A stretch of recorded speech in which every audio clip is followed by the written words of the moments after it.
ረመዳን ይመጣና ምላስን ልጓም ይሰጠዋል። እንኳን ልታማ ሰው እንኳን ቢሰድብህ በስርዓት ጥለኸው ለፍ ተብሏል።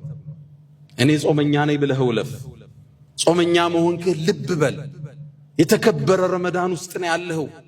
እንዳታምዝ፣ መጥፎ እንዳትናገር፣ እንዳታማ ነው መልእክቱ። የረመዳን አስተምህሮት እጅግ ብዙና ሰፊ ነው። የስልጠና ማዕከሉ ብዙ ትውልድን አውጥቶበታል። በትዕግስት ያስተምራል። ሱብሒ መስገድ ትዕግስት ይፈልጋል። ሐጅ ማድረግ ትዕግስት ይፈልጋል። በአላህ መንገድ ጂሃድ መታገል ትዕግስት ይፈልጋል። በዳዕዋ ላይ መጽናት ትዕግስት ይፈልጋል። ከሐላል ነግደህ ማደር ትዕግስት ይፈልጋል። እስክታገባ ድረስ ከሐራም መቆጠር ትዕግስት ይፈልጋል። ረመዳን እሱ ስልጠና ሊሰጠን መጥቷል። አላ ወፈዐሉል ኸይራት ወስተግፊሩ ረበኩም ፈያ ፈውዘል ሙስተግፊሪን። አልሐምዱሊላህ ዐላ ኢሕሳኒህ والشكر له على تفضله وامتنانه ولا إله إلا الله تعظيما لشانه وصلى الله وسلم وبارك على رسوله وإخوانه أما بعد.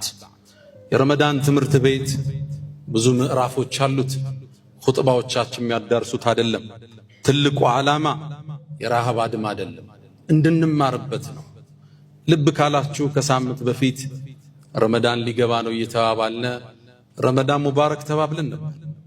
ይሄው ዛሬ 10ኛው ቀን ላይ እንገኛለን። ሌሊቱም 11ኛ ነው። ሌሊቱ ምናልባት 18 19 ቀን ቀርቶታል። እነዚህ ውብ ቀናት ተሻግረዋል ወይ መስክረውልን ወይ መስክረውብን። የነዚህ ቀናት ከኛ መጉደል ግን ከህይወታችን ቀንሰው አልፈዋል። ከህይወታችንም አጉድለዋል። በርግጥ አላህ እውነት ተናገረ። አያም ማዕዱዳት የሰጠዋችሁ የተቆጠሩ ቀን ነው። ተጠቀሙበት። ቁርአኑን ቅሩት። ተራዊ ከበደይ ብለህ እንዳጠፋ፣ ተሐጁዱም እንዳያልፍ። አሁን በረከቱን ሰብስብ፣ ረድኤቱን ሰብስብ። አላህ በዚህ ረመዳን ምሽት ውስጥ ውሳኔ ያስተላልፋል። ተጠቀምበት። ትእዛዝ ይሰጣል። መላእክት ይወርዳሉ የዓመቱን ውሳኔ ሊያስተላልፉ بإذن ربهم በጌታ ፍቃድ من كل أمر ትእዛዝ ይዘው ነው መላእክት የሚወርዱት። እገሌ ለዓመታት በድህነት ቆይቷል፣ በዚህ ዓመት ሪዝቅ ይከፈትለት የሚባልበት ምሽት ሊሆን ይችላል። በበሽታ ላይ ቆይቷል፣ ጤንነት ይሰጠው የሚባለው ምሽት ረመዳን ውስጥ አለ።